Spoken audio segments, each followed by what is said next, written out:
पत्रकार साथियों का बहुत बहुत धन्यवाद। आप लोग आए।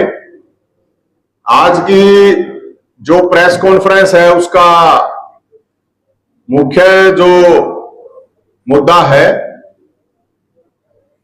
आप लोगों को पता होगा कि राज्यसभा की एक सीट खाली हुई है हरियाणा में, और राज्यसभा की जो सीट खाली हुई है उसके बाद जो विपक्ष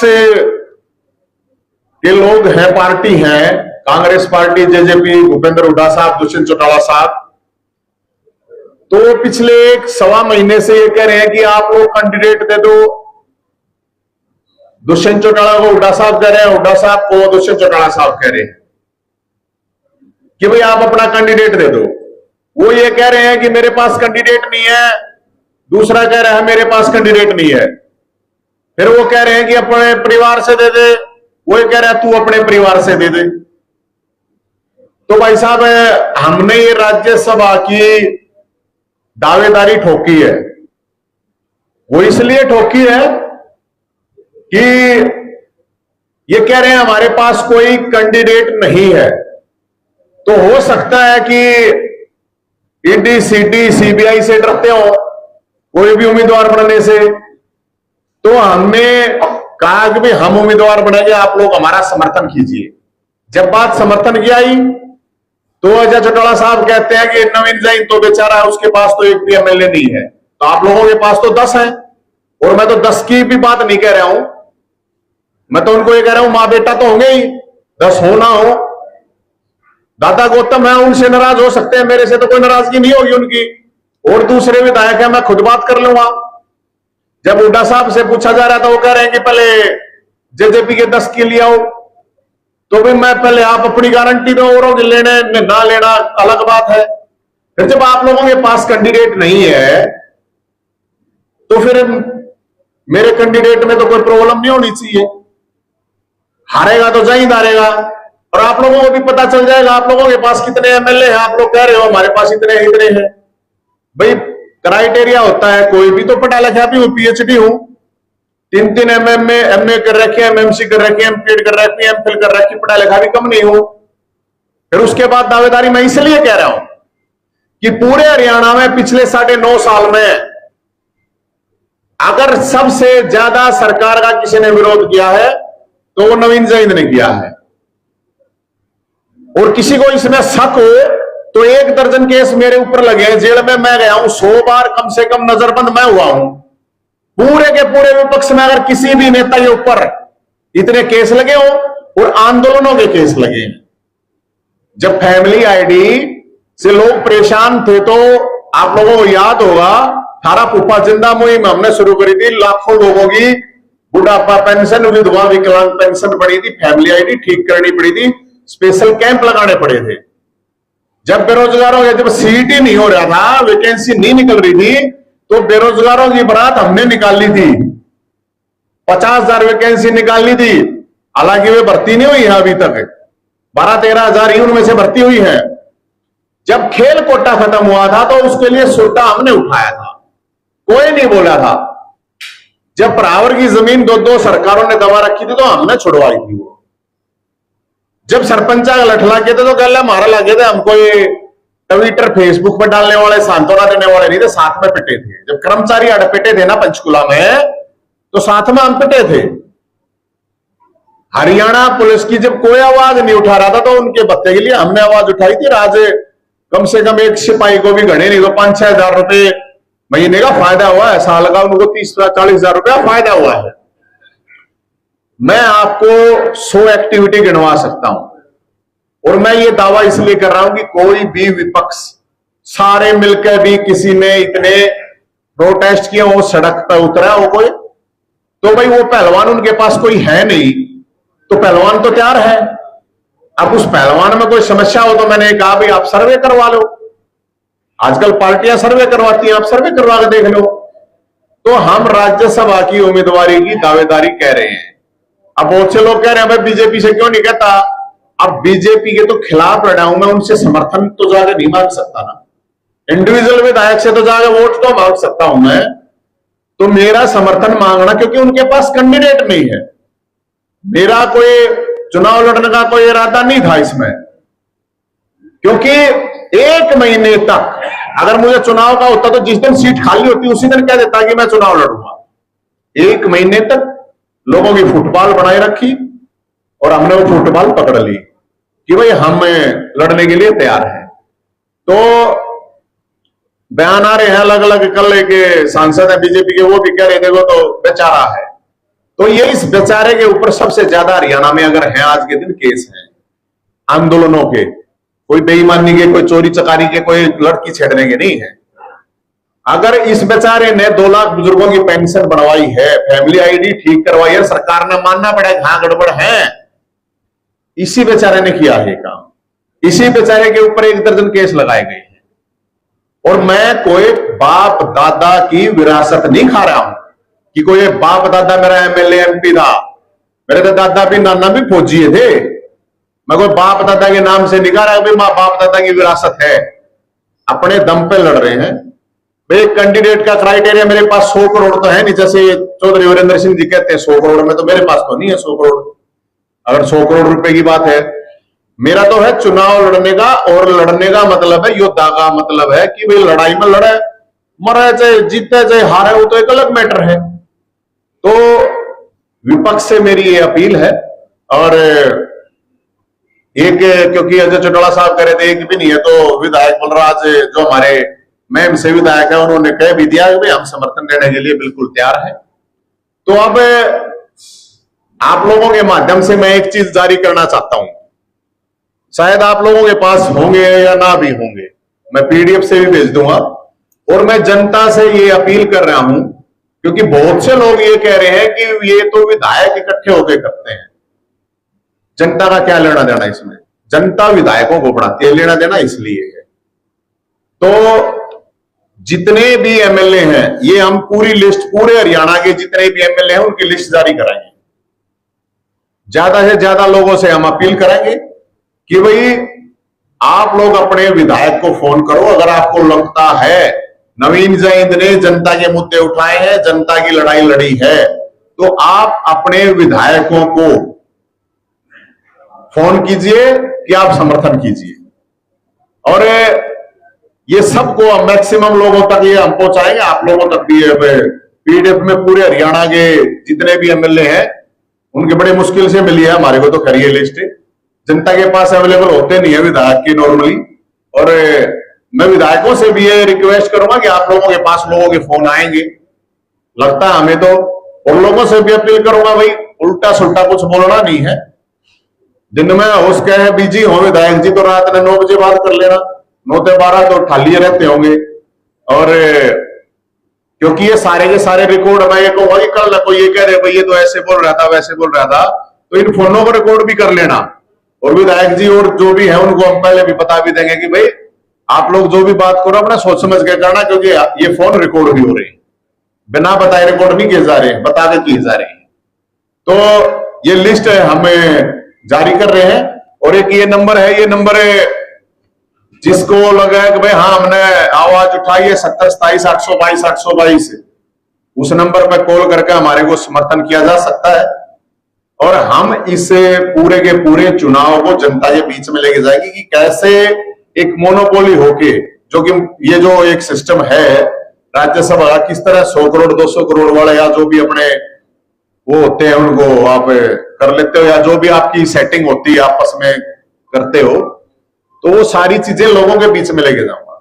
इसके अलावा एक बहुत बड़ी चीज ये है, मैं उन लोगों को, नौजवानों को, साथियों को ये जरूर कहना चाहूंगा कि भाई जो आप सफेद कुर्ता पजामा पहनते हो और नई मांड दिलवाते हो, नेताओं के झंडे डंडे उठाते हो, नवीन जयंत का 21 साल का इतिहास है, कम नहीं है। 10 साल कांग्रेस के साथ खिलाफ लड़ा था मैं, जब सरकार थी, हुड्डा साहब सीएम थे, तब भी मेरे ऊपर लाठियां, तब भी केस खाए। पूरी बीजेपी में अगर एक भी आदमी आपको पा जाए पिछले 20 साल का रिकॉर्ड उठा लो आप।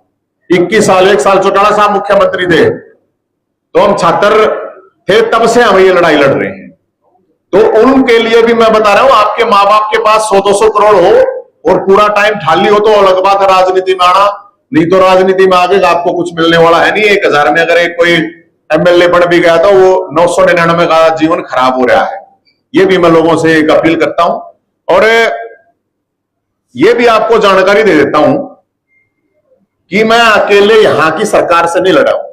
दिल्ली में सरकार थी जब एसवाईएल का मुद्दा था, सुप्रीम कोर्ट डिसीजन दे चुका था, तो कोई बोलने वाला नहीं था हरियाणा में। और आज तक आपने 15 सांसद रहे हैं, वहां पे कभी एसवाईएल नाम भी छोड़ा हो तो बता दें आप। यहां पे पंजाब की सरकार है, भगवत मान साहब है, उनसे लड़े, केजरीवाल से लड़े, खट्टर साहब, और ऊपर तो डबल इंजन सरकार है, तो 4 इंजन सरकार से लड़े हम, तो अकेली सरकार से नहीं लड़ रहा हूं। तो हम ये कह रहे हैं कि ये जो राज्यसभा का चुनाव है, लोगों से हम अपील कर रहे हैं कि भाई, और आज आप लोग, मुझे पता चला कि अभी सीएम साहब जी, सैनी साहब की भी प्रेस कॉन्फ्रेंस है, उनसे भी पूछ लेना, कोई थारे और पहलवान हो तो बता दो भाई। बात है कि जनता के लिए आवाज ठाई नहीं ठाई, जनता के लिए लड़ाई लड़ी कि नहीं लड़ी, बात इस पर है। कोई सी भी पार्टी कोई सा सर्वे करवा लो, कोई से चैनल वाले करवा लियो, कोई से अखबार वाले कर लियो, आप लोगों से भी मेरी रिक्वेस्ट है, करवा के देख लो, जोन सा भी पहलवान होगा बीच में, हम देख लेंगे भाई, इसका रिकॉर्ड है। तो हम कोई किसी के जाके वहां पे भीख ना मांग रहे इस चीज के लिए, हम तो कह रहे हैं। और पहला फर्ज मेरा विपक्ष के पास जाना है, तो हम विपक्ष के पास जाएंगे। और इसके अलावा मेरे को जो एक चीज इसमें खामी लगी है, मुझे लगता है कि ये विधायकों से छोड़ के अकेले, जैसे एमएलसी का भी चुनाव होता है, तो राज्यसभा का चुनाव में इन्वॉल्व होने चाहिए, चाहे पत्रकार साथी हैं, चाहे वकील साथी हैं, प्रिंसिपल है, समाज के अलग अलग जो लोग, ज्यादा से ज्यादा लोगों को इसमें, चाहे कर्मचारी हैं, भागीदारी होनी चाहिए, ताकि लोगों के भी हाथ में कुछ रहे, ना कि सिर्फ पार्टी के हाथ में ही जो भी कुछ है रहे अपना, जिस तरह भी होता है वो आप सब लोगों को भी पता है। तो भाई मैं तो रहता हूं तंबू में, मेरा तो घर भी गिरा दिया था, तो सीबीआई सीबीआई से जिसको डर लगता है तो हमारे पास भेज दो, कोई प्रॉब्लम नहीं है। क्योंकि आजकल ऐसा ही कह देते हैं भाई उससे डरे उससे, अब 100 करोड़ का आदमी तो डरेगा भाई साहब, उसको तो डर भी लगेगा। 100 करोड़ वैसे तो इकट्ठा होता नहीं है, अब इकट्ठा हो भी जाएगा तो फिर वो समस्या आ जाती है। इसलिए हम तो तंबू में रहे हैं और लड़ने के लिए इसमें तैयार है। मुद्दा के आधार पर हम तो कह रहे हैं, ये जो छुट्टी बोली जाती है हरियाणवी में, देसी भाषा में कह रहा है, छुट्टी है पहले नंबर की, संघर्ष की दंगल में कोई भी आस्क है किससे भी लड़गा, मतलब आदमी आस्क है, हम तो छुट्टियां रहे।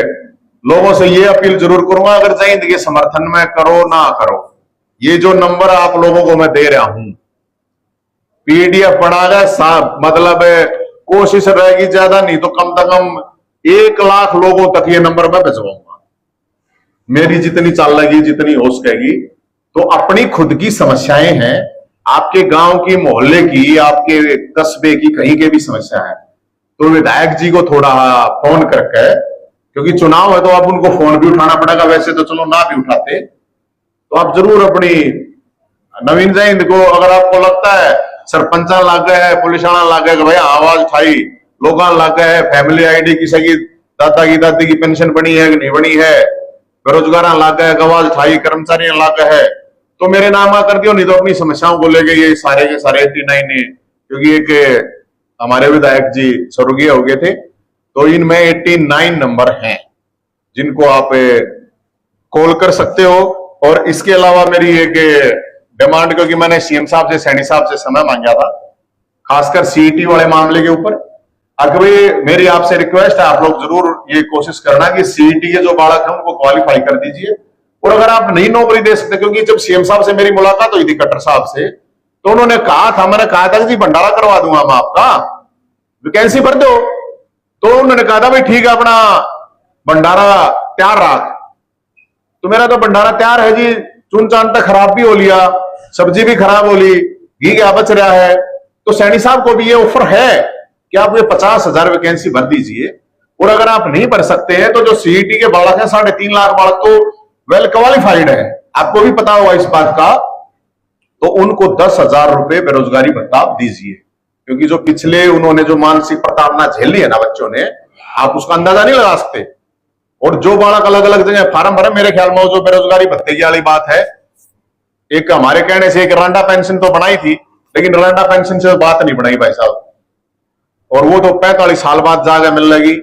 तो बेरोजगारों को नौकरी जरूरी है, बहुत जरूरी है रंडा पेंशन, तो एक मजबूरी में क्या करेगा आदमी, करनी पड़ेगी। लेकिन मैं उनसे रिक्वेस्ट करूंगा, सीईटी के क्वालिफाई जो बच्चे हैं उनको 10,000 रुपए महीने की, आगे सरकार किसकी आवे, आप लोगों की आवे, दूसरे की आवे ना आवे, के हो के नहीं, लेकिन ये एक भले का काम आप कर सकते हो कि बेरोजगारी भत्ता 5,000, और जो सीईटी क्वालिफाई है उनके लिए 10,000 रुपए ये दें। एक तो ये है। एक अभी मैं आ रहा था तो मेरे पास फोन आया कैथल से, वहां बता रहे हैं कि डीसी साहब ने, एसपी साहब ने कहा कि भाई कावड़ यात्रा के दौरान डीजे नहीं होगा। तो कावड़ लेकर आ रहे हैं, कोई माता मनाने थोड़ी जा रहे हैं। आप ये तो कह सको हो कि भाई ठीक है आप डिसिप्लिन में रहिए। तो मैं पूछना चाहता हूं, ये सरकार का डिसीजन है या एक अकेले डीसी एसपी का? डीसी सरकार चला रहा है, एसपी चला रहा है। अगर इस तरह का है तो हरियाणा से करीब 20 लाख बालक कावड़ लेने जाते हैं। तो मैं उनसे ये बात जरूर कहूंगा, कावड़ियों से पहले तो अपने भाइयों से, क्योंकि मैं खुद जाता हूं और मैं अब भी जाऊंगा, कि भाई वहां से जब शपथ लेकर आवे तो गंगा जी ठाव है, तो अपराध और नशे से दूर रहने की शपथ लेकर आइयो जरूर, और डिसिप्लिन में रहिए। और सरकार से मैं कह रहा हूं कि ये डीजे वीजे बंद करने की जरूरत नहीं है। एक उत्सव का माहौल होता है, और उसके बावजूद भी अगर किसी का चालान कटेगा तो चालान हम भराएंगे, हम देखेंगे किसके चालान कटे हैं। तो ये तो एक खामखा की दादागिरी है। अगर डीजे नहीं आएंगे, उन डीजे वालों का भी तो रोजगार है बेचारा का, और तक में है नहीं है। कम से कम लूट मार तो नहीं कर रहे ना, गुंडागर्दी तो नहीं कर रहे ना, कम से कम इतना डकैती तो नहीं डाल रहे ना। अपना काम धंधा, उन काम धंधा दम बंद करवा दो यार, ये तो कोई तरीका नहीं है। तो मुख्यमंत्री जी से ये भी पूछ लेना, आपकी ये आदेश आप लोगों का है कि कावड़ यात्रा के दौरान डीजे नहीं बजाएंगे? तो डीजे तो बजाएंगे।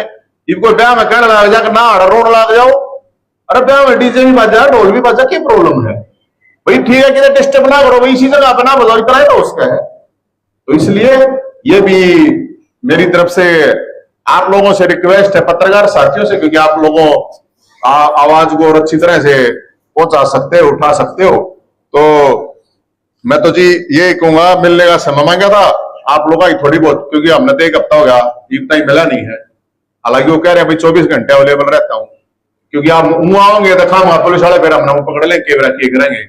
तो इसलिए अगर आप लोग समय दे बुलवा दोगे तो वो भी आपकी कृपा हो जाएगी। और ये जो आप कह रहे थे, ये जो घी ला रखा है हमने, हरियाणा में कुश्ती होती है, आपको पता है ना, और उसमें घी नाम में भी होती है, और ये होती है लंगोटी। तो जो पहलवान होता है दंगल में लंगोटी को घुमाता है, तो इसका मतलब है किसी ने हाथ पकड़ना है तो पकड़ लो। तो ये लंगोटी ऐसे घुमाई जाती है ऐसे करके, तो फिर पकड़ लेते हैं कोई भी, मैं कुश्ती लड़ूंगा। तो ये सारे नेताओं के लिए ये लंगोटी घुमा रहे हैं हम, ये घी के साथ। किसी में दम हो, किसी पार्टी के नेता में, आपकी संघर्ष के दंगल में कहीं पे भी खड़े हो गए, डिबेट कर सके, कहीं पे भी डॉक्यूमेंट, पढ़े लिखे के हिसाब से पीएचडी हूं, सारी स्कॉलरशिप से फर्स्ट डिवीजन से हूं, और हाइट 6 फीट है, वजन करीब 90 किलो है, फिटनेस में भी कोई प्रॉब्लम नहीं है, आत्मा भी ठीक चल रहे हैं। जो ये बेचारा कहे हैं, उसका दिमाग थोड़ा बहुत कम हो, वो तो अब भगवान ने जैसा दे दिया, जितना दे दिया, उसका तो मैं कुछ कह नहीं सकता। और एमए योगा कर रखी है, एमएमसी कर रखी है। मैं भी पत्रकार बनना चाहता था लेकिन ना बन पाया, क्योंकि मैं खिलाड़ी भी था, तो फिर एमपीएड कर ली और फिर उसमें पीएचडी कर ली। तो ये संघर्ष का दंगल है। मैं ये नहीं कह रहा हूं, ये लंगोटी में नहीं घुमा रहा हूं कि मेरे पास 100 करोड़ है, मेरे पास 50 गाड़ियां हैं, मेरे पास फार्म हाउस है, मेरे 10 जगह फार्म हाउस है, मेरा एक नंबर का है, मेरे 10 नंबर के, 2 नंबर के हैं, मेरे पास गुंडे बदमाश है, मेरे पास ऐसा कुछ नहीं है। मेरे पास लोगों की लड़ाई लड़ी है, आवाज उठाई है, 21 साल लगातार रिकॉर्डेड, और किसी को कोई भी सपोर्ट। 21 साल का मतलब है भाई साहब, 21 साल में मैंने ऐसे लोगों को देखा जिनका कोई स्टैंड नहीं, हम तो अपनी स्टैंड पे रहे हैं।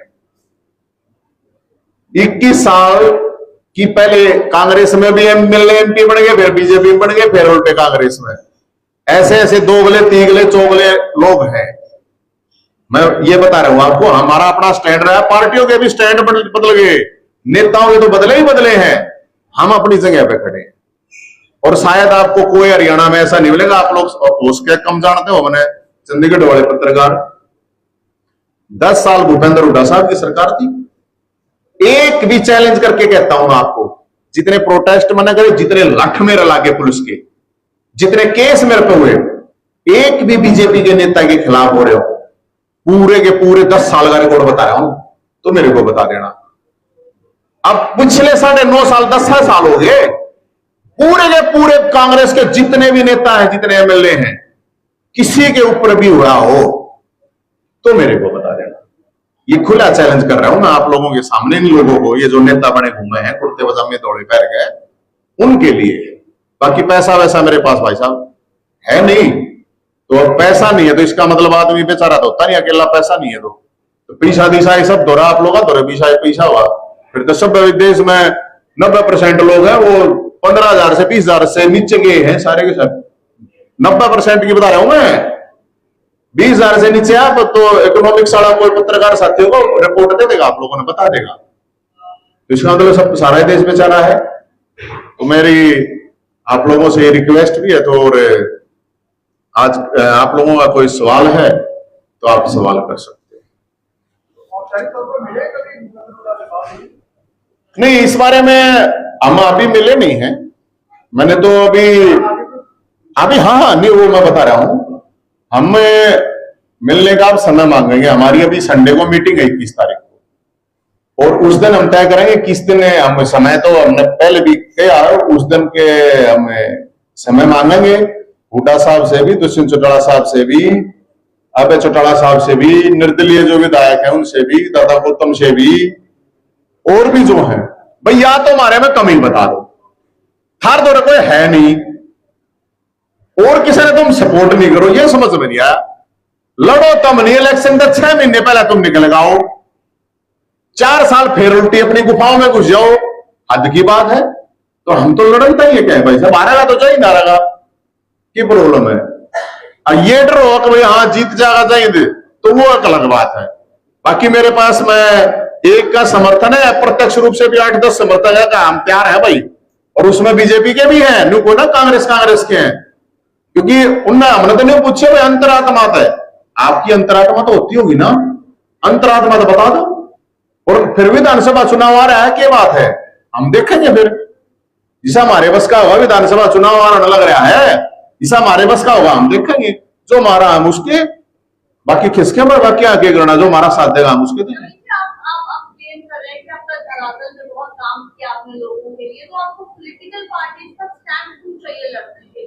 मैं कब कह रहा हूं मैडम, आजाद कह रहा हूं, आजाद उम्मीदवार, पार्टी का नहीं कह रहा मैडम, आजाद कह लो उसको, देसी भाषा में पंचायती कह लो उसको, थोड़ा निर्दलीय कह लो, मैं पार्टी का नहीं कह रहा हूं, आजाद कह रहा हूं मैडम। मैं बिल्कुल आजाद उम्मीदवार है मैडम। आप एक बात होंगे, कोई एक तरफ खड़े हैं कि भाई हम लड़ने के लिए तैयार हैं, दूसरी तरफ है वे लोग हमारे पास कोई लड़ने के लिए आदमी नहीं है, आदमी तो है मैडम। अब ये भी तो समझो ना, राज्यसभा चुनाव के लिए अब कोई 12 आदमी जाओगा 100-200 करोड़ का, तो समस्या हो सकती है उसमें, वो डरता हूं मैडम। मैं तो तंबू में रहूं, उसका भी नोटिस आ रहा है मेरे तो इसने ठा ले, तो हम तो खुले उसमें रहे मैडम। स्वाति मालीवाल वाले प्रकरण के अंदर आपने मतलब मदद करने का भरोसा दिया, तो स्वाति मालीवाल की तरफ से भी आपके पास कोई ऑफर आया कि हाँ जी मेरी मदद करो? देखो, स्वाति मालीवाल मेरी पूर्व पत्नी थी, और पूर्व पत्नी होने के नाते मेरा उनको कोई समर्थन नहीं था। हम आंदोलन में साथ रहे हैं, पति पत्नी 8-10 साल साथ रहे हैं, तो जब हम आंदोलन में साथ रहे हैं ना, तो वो एक आंदोलन की साथी होने के नाते मैंने उनका सपोर्ट किया था, और वो मेरी जिम्मेदारी भी थी। वो इसलिए कि इस तरह एक मुख्यमंत्री अपने घर पे बुला के इस तरह एक महिला के साथ एक पुरुष द्वारा मारपीट करवाता है, तो वो सही नहीं है, वो किसी भी लिहाज से सही नहीं है। तो इसलिए मैंने सपोर्ट किया था। और इस तरह की, क्योंकि हम तो औरों की भी सपोर्ट करते हैं, इतने जब हम मुद्दे उठाते हैं, इस तरह की चीज घटना कोई भी होती है, तो हम तो वैसे भी सपोर्ट करते हैं। मेरा पर्सनल मैटर था ही नहीं, मेरा पर्सनल मैटर होता तो हम पर्सनल तरीके से सुलझा लेते हो। हाथ उठाने वाले के भी हाथ पैर टूटने थे, और जिसने जुबान से ऑर्डर दिया था उसकी जुबान निकालते, ये तुम दोनों को पता भी है अच्छी तरह से। तो ये तो पर्सनल मैटर नहीं था मेरा।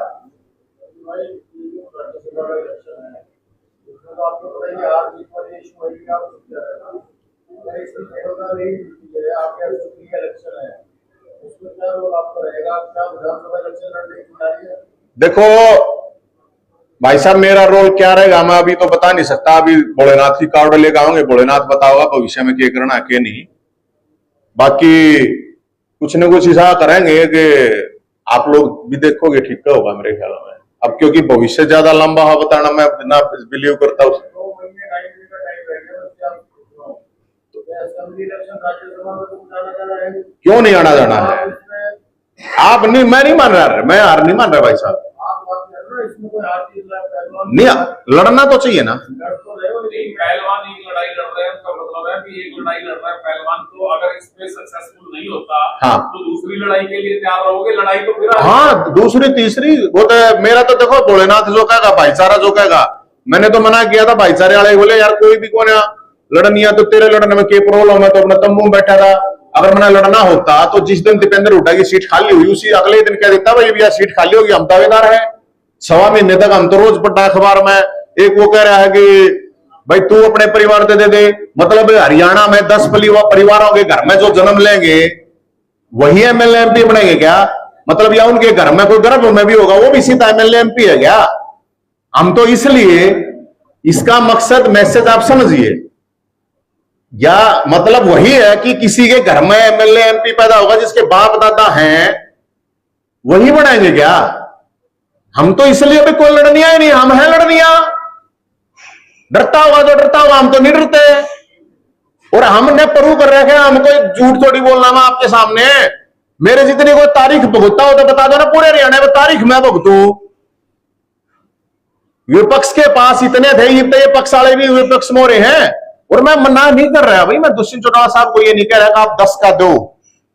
मां बेटा तो होंगे इकट्ठे। मैंने कह रहा थोड़ी कहूं तो दादा गौतम धोरला, दादा गौतम धोरा मैं अपने आप चला जाऊंगा।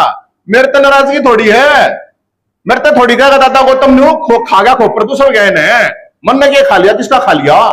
मैंने तो कुछ नहीं खा रखा। बीजेपी से जी तो आपको कोई मिल रहा है, आप बात करेंगे उनके साथ में? नहीं, मेरा फर्ज पहले विपक्ष के पास जाने का है। विधायकों के पास विधायक होने के नाते जरूर जाऊंगा, लेकिन मैं बीजेपी पार्टी को ये नहीं कह सकता कि भाई आप मेरा समर्थन को लोग मैं जा गई पहले बीजेपी आज और बैठूं। वो तो कहेंगे यार तेने बांगड़ते 9.5 साल तक मारे लेके पास पड़ा तू, हम तेने समर्थन दे दें, तो वो व्यवहारिक भी बात नहीं है, लॉजिकल भी नहीं है। लॉजिकल तो यही है ना कि विपक्ष के पास जाऊं। हाँ बिल्कुल जाएंगे, वो तो विधायक है, उनके पास तो जरूर जाएंगे, उसमें क्या प्रॉब्लम। आंदोलन में आप जुड़े रहे केजरीवाल के और अन्ना जी के, और उसके बाद लोग वहां से बाय कर रहे हैं। अभी विपक्ष में तो आम आदमी पार्टी की हरियाणा में है, पंजाब में सत्ता में है, तो इनके जो आंदोलन है या जो कार्यक्रम उसको किस तरह से देख रहे हैं हरियाणा में आम आदमी के लोग? मैं तो उनकी क्या बताऊं भाई साहब, मैं जब जो चीज छोड़ आया मैं तो, अब मैं राजनीति में मेरा इंटरेस्ट था नहीं। हुड्डा साहब 10 साल मुख्यमंत्री रहे, अगर होता तो मैं उड़े जाकर उनने हाथ पांव जोड़ लेता। अन्ना आंदोलन हुआ, मैं 2007-8 से हम आरटीआई पर और स्वराज पे कैंपेन करते थे, काम करते थे। फिर ये अन्ना आंदोलन हुआ, अन्ना आंदोलन के दौरान ये पार्टी बन गई। वो पार्टी 2020 में मैं छोड़ आया। तो केजरीवाल की बात कर रहा हूँ, तो वो तो जेल में है भाई साहब, की बात करोगे? जेल में है, तो उसकी लीडरशिप के साथ आंदोलन में कुछ चल रहा है या विपक्ष में है, उनके ऊपर जो आरोप कर रहे हैं बार-बार जमानत नहीं मिल रही है, उसको किस तरह से देख रहे हैं? जमानत नहीं मिल रही यार, कोर्ट डिसाइड करेगा। ये थोड़ी मतलब है कि मतलब अगर कोर्ट डिसाइड, मतलब आपको मैं कह दूं भाई वो चोर है बेईमान है, मैं तो ये कैसे आरोप लगे हैं। मेरे टाइम पे तो भाई स्वराज की और आरटीआई की किताबें चार थे, दारू का चलना क्या मन्ना थोड़ी गिरा है। अब वो तो कोर्ट तैयार करेगा देश का। अब ये तो हो नहीं सकता ना, कोर्ट ये कहे कि जमानत नहीं है तो फिर कोर्ट भी चोर हो जाएगा, या कोर्ट जमानत दे दे तो वो बहुत बढ़िया जज, बहुत बढ़िया कोर्ट, न्यायपालिका 1 नंबर की। ये तो कोर्ट को तय करने दो। और वो गीता साथ में लेके गए हुए हैं जेल में, गीता में लिखा हुआ है जो हुआ अच्छा हुआ, जो होगा अच्छा होगा, जो होता है जो भी है श्री कृष्ण भगवान ने कहा तो रखा, गीता साथ में लेके जा रहे हैं, कोई प्रॉब्लम होनी नहीं चाहिए। और फिर भगत सिंह बताओ, भगत सिंह तो फांसी टूट गया तो जेल जाल के बताओ क्या प्रॉब्लम है? हम भी तो जेल में गए हैं, क्या प्रॉब्लम है? लेकिन अब जेल में गए हैं तो भाई आप जेल में गीता लेके जाते हैं तो कहाँ लेके जाते हैं? मैं तो सब कुछ पढ़ रखा है मैंने, आराम कर्म करते हैं हम, फल की इच्छा नहीं करते। गीता में तो मन ने यह बात काट रखी है, हम कर्म करते हैं, फल की इच्छा नहीं करते। और युद्ध का काम है, युद्ध लड़ना, धर्म अधर्म की बात। मैं घना बड्डा वो मेरे तक पढ़ा नहीं जाता भाई साहब, उसमें तो जो कि यार उसने समुद्र मंथन करके निकला कर जो वो ले लेते हैं हम। हाँ, अमृत ले लेते हैं हम। Thank you ji.